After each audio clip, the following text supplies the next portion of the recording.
Hello, everybody. Valence here, and welcome to a new kind of thing I want to start doing called trying to talk to the developers. So, what this really is I'm going to take game demos and things like that and really throw them out there, throw my opinions out there, and throw some functionality changes that I feel that developers should do based on me playing the beta or playing the demo or anything like that before a game's release. And if they get noticed, great. If they don't, we can just talk about them here on YouTube.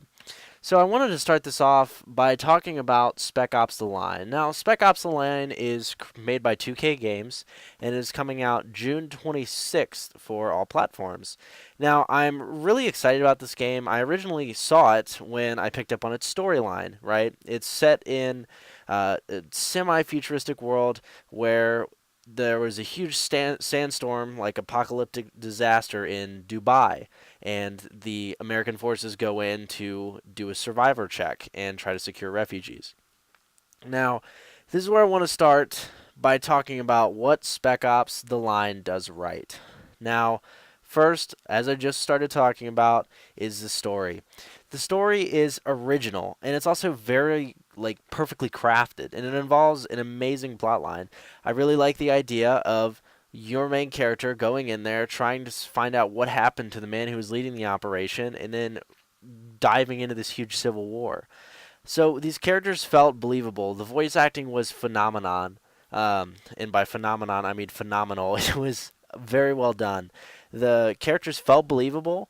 You could kind of see all of the stuff that revolved with them. You felt the tension in some of their voices, and you also felt like the cockiness in some of these guys, which is great. Everyone was believable so far as the demo went. I also liked how moments felt chaotic. As I mentioned, there's a huge civil war going on between the 32nd or the 33rd, who's the American, platoon in there, and these rebels of Dubai who are trying to secure their homeland, and the 33rd isn't acting as a member of the United States Army anymore, and it's this huge civil war that's erupting in Dubai. And the fact that it's in this post-apocalyptic setting makes it beautiful, phenomenal, and well put together. It's originally what drew me to the game, like I stated, and it's original in the sense of you have lots of post-apocalyptic games, but they all felt like Fallout 3, for example, which is a huge Kickstarter to post-apocalyptia, right? And they all felt the same, and that's where Spec Ops: The Line differs. It has its own kind of feel to it. Now, secondly, I want to talk about gun mechanics. This is another thing that Spec Ops: The Line does right. The big point here is bullet damage feels perfect, and I don't honestly say that about a lot of games. I was extremely worried about the ammo count on some of the rifles, such as the M4, because you ran out of ammo pretty quickly. But on some of the guns, you also have more ammo, and I was concerned about both of these and vice versa. But with 3 to 4 rounds downing an enemy and headshots being one-hit kills, this system feels perfect. I After I got the hang of it, playing through the demo a few times, I really got down to these gun mechanics and started going for headshots and started going for things like that, and it felt perfect. And I really give them kudos for that because that's something that a game cannot pull off very well. Most people are still going to spray and pray, but for people like me, I appreciate the fact that they actually took their time and went in with some of this bullet damage stuff. So third, one thing that Spec Out the Line does extremely well, and personally my favorite on this list of what it does right, is comedy. There's not too little and not too much. Dialogue from the characters sounds great, feels real, and the small comedic situations are flawless. I'm actually going to let you listen to a few of those right now because they are priceless. So check some of these out real quick. I was dying laughing on some of these lines, so kudos. Here we go. We're going to roll That's the enough, lines right Lugo. now. I'm just keeping it light, boss. Of 3 stone-cold, ruggedly handsome Delta operators such as ourselves. Think of it as a paid vacation. Well, for future reference, I prefer my beaches with a 3-to-1 sexy lady dead body ratio. Lugo, do you ever actually hear the shit coming out of your mouth? No, I do not, sir. So you can see some of those comedy lines are great. They're perfectly put together, and I love the humor that they put into them. They really put work into these comedy lines, which is great. It reminds me of Uncharted in their comedy lines and everything. So I felt like that was a really cool addition that they put in the game, and I hope that it continues throughout the entire game, and it wasn't just part of this demo. Fourth, what else does it do right? Well, fourth is immersion. The settings around you really put you in the moment, and they're beautifully done. I mean, sand-torn apocalyptic Dubai looks phenomenal. Sandstorms hinder your movement. Building shift as they deteriorate. And most importantly, the music is what put me in the atmosphere as far as immersion goes. It was like a metal-esque kind of army desert feel, kind of like Desert Storm. And what I mean by this is it's an extremely missed feel because most of these games that you have nowadays are really focused on electronic, dubstep, just combat noises, and some like really out there kind of music. And it's good to have a game that kind of returns to the root with some metal-esque in the background. It's not too much, don't get me wrong, but it's there and it's very well done. So that is a great thing, and all of these things combined add a unique level of immersion that I have missed in video games for a while now, and I can honestly say the Spec Ops: The Line demo really had that level of immersion, and I hope it stays when the full game comes out. Now, 5, my last and final thing about what Spec Ops: The Line does right is the epic cinematic moments. Now, these are so obvious, and I'm going to show a few of them while I'm talking about it, but these slow motion cinematic moments are well crafted. They fit the world around you. They're scripted obviously because they have to be, but you don't see them coming. And of course, when you replay, the game, you'll see them, but you don't see these coming, and they kind of make you literally scream. And I'm not going to censor myself here. I was playing through some of these scenes, and I was like, "Oh shit!" It was crazy. I mean, some of these moments are great. You're falling out of a roof. Roof's collapsing. You're ziplining across like skyscrapers in Dubai, some of the tallest buildings in the world. And these moments were awesome, and they felt fantastic. And what's more cool, I guess, I don't really know how to put it, is the slow motion combat moves. Now, these are perfect. They're not overdone, and they always have this little kick in. So basically, whenever you get a headshot and the system picks it up, or you get some multiple headshots, it'll do a small 2 to 3 second slow motion action. Now, this adds a kind of unique feel to the combat system, which I really enjoyed. I was kind of going through it. It's not like those oh my god moments, but it adds something that makes the combat feel unique in Spec Ops: The Line. So those are the things that Spec Ops: The Line does right. You have an original story, great gun mechanics, amazing lines of comedy, a beautiful system of immersion, and epic cinematic moments that just blow you out of the water. But what does Spec Ops: The Line do wrong? Alright, there's one thing that stuck out to me, and that is the cover system. Now, Spec Ops: The Line, I think, surprised many people, as it did with me, in the fact that it's your typical third-person combat cover shooter with its own unique story, feel, gun mechanics, and all of that.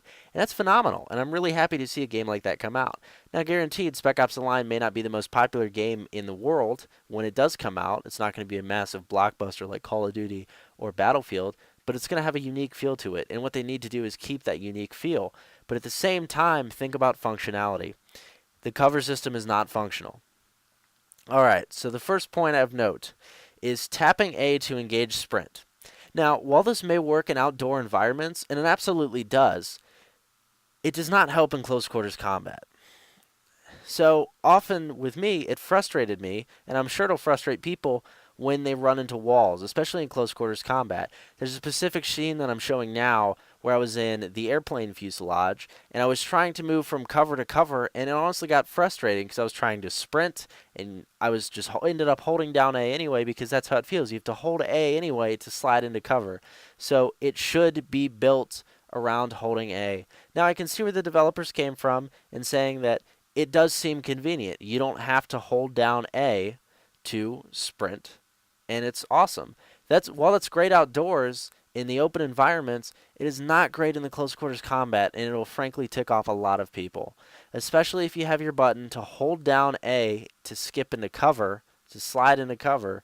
That's great. That's how it should be. But tapping A, no, it's not working. Just have them hold down A to do that sprint so they can slide to cover, and everything will work flawlessly. Now, my second problem is again with this cover system. Using B as a vaulting mechanic feels very wrong. Now, why do I say this? Everything built around the cover and movement system, the sprinting, the tagging into cover, the sliding out of cover, is built on the A button. However, vaulting over cover is B. Now, B is used for melee and executions, and the only cover mechanic that is not in the same button configuration is the vault. Now, this feels very wrong. Why? to every other cover. I mean, basically every other cover mechanic is made using A. So why randomly put B? I mean, is this to be different? Just have A be the vault button by holding it down to vault over cover.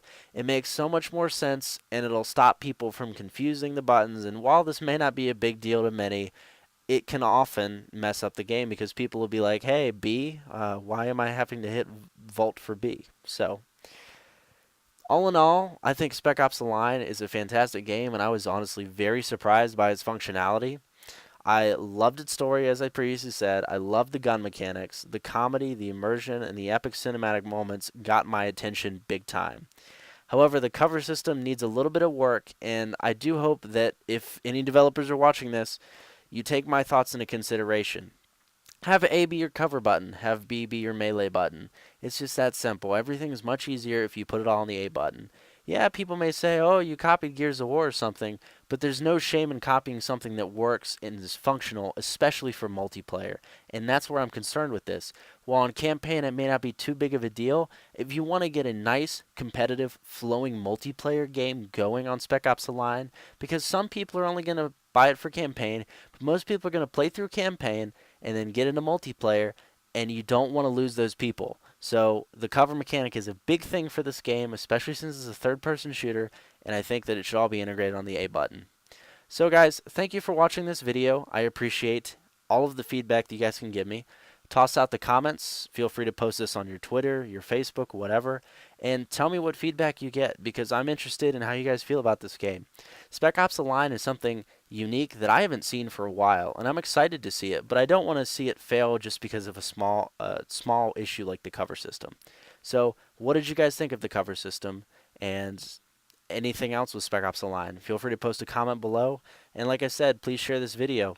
And if any developers are watching, talk about the cover system. Go back and listen to my commentary again because this is something that you guys really need to fix, and I'd be ecstatic if you did. It honestly may be a turning point for me in multiplayer when I pick up the game in June. So thanks for watching, everybody. Like, comment, subscribe, and I'll talk to you guys next time. Take it easy, and have a good night.